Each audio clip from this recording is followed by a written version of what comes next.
جو यूएस को सबसे बड़ा खतरा नजर आता है वो हमला नहीं है, बेवक्ती है, यानी बेयकीनी है कि किस पर कब और क्यों यकीन किया जाए। उस खंबे पर लगा फ्लेक्स इसलिए लहरा रहा था कि उसे एक बुनियादी बात समझ आ गई थी कि तवाज़न मुमकिन तब नजर आता है जब तक आपको पता ना चले। हेलो एवरीवन, टेल ट्विस्ट पर वापस खुशामदीद। तो मैं कल सड़क किनारे एक खंबे के पास से गुजर रहा था और हवा में एक फ्लैक्स बैनर लहरा रहा था जिस पर 3 नाम दर्ज थे, पाकिस्तान, तुर्की और सऊदी अरब। सिर्फ 3 नाम एक खंबे पर ऐसे खड़े थे जैसे पूरी फुटपाथ पर इनकी दौलत लगी हो, और मैंने सोचा यकीनन ये ऐलान करने का एक तरीका है कि हम पड़ोस का नक्शा दोबारा बनाने जा रहे हैं, क्योंकि ये बिल्कुल वही काम है जो मक्का मुश्तरका मुआहिदा कर रहा है।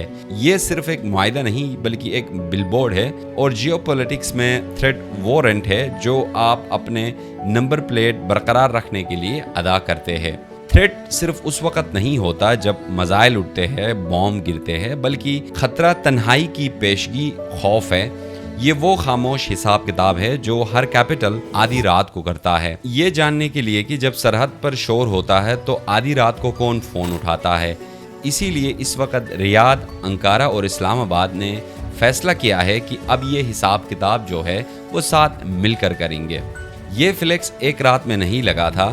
सितंबर 2025 में सऊदी अरब और पाकिस्तान ने स्ट्रेटेजिक डिफेंस म्यूचुअल एग्रीमेंट पर दस्तखत किए, जिसका बुनियादी मतलब ये था कि अगर तुमने इसे मारा तो तुमने मुझे मारा।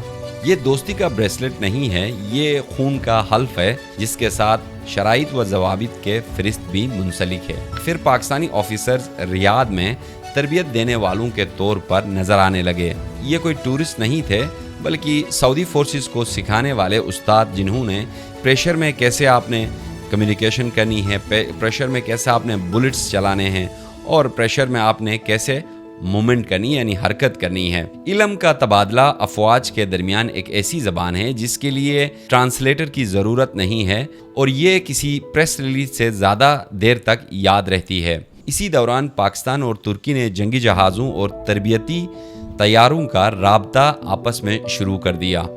तुर्की अब भी अपना नेटो कार्ड अपने पास रखता है। सऊदी अरब के पास वाशिंगटन अब भी स्पीड डायल पर मौजूद है।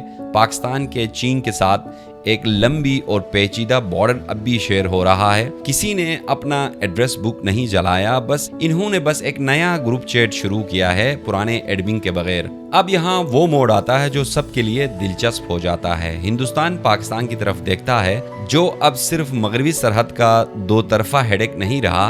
पाकिस्तान अब सऊदी पैसे और तुर्की के नेटो के मुताबिक बने हुए हार्डवेयर के मुताबिक एक सिक्योरिटी कंबल में लिपटा हुआ है।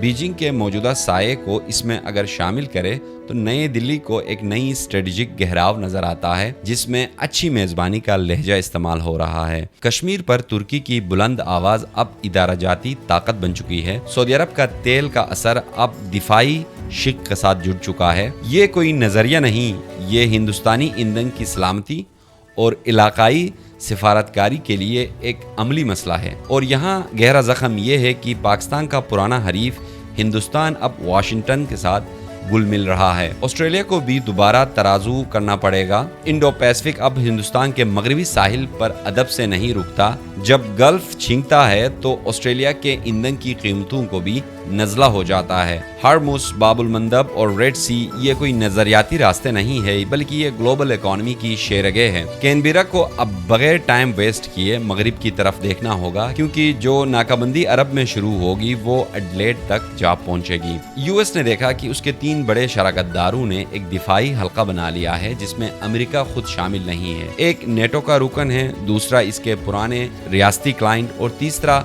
नॉन नेटो एलाई था। तीनों ने मिलकर ये फायर ब्रिगेड बना लिया है। ये कोई गद्दारी नहीं है, ये एहतियाती तदाबीर है। लेकिन इसका मतलब ये है कि अमेरिकी असला के फ़रोख्त, इंटेलिजेंस की तबादला और बहरान में सालसी का जो काम होता है, इसमें एक ऐसे ट्रायंगल में काम करेगा जिस पर यूएस का कंट्रोल नहीं होगा। उसके अलावा जो यूएस को सबसे बड़ा खतरा नजर आता है वो हमला नहीं है, बेवक्ती है, यानी बेयकीनी है कि किस पर कब और क्यों यकीन किया जाए। उस खंबे पर लगा फ्लेक्स इसलिए लहरा रहा था कि उसे एक बुनियादी बात समझ आ गई थी कि तवाज़न मुमकिन तब नजर आता है जब तक आपको पता ना चले।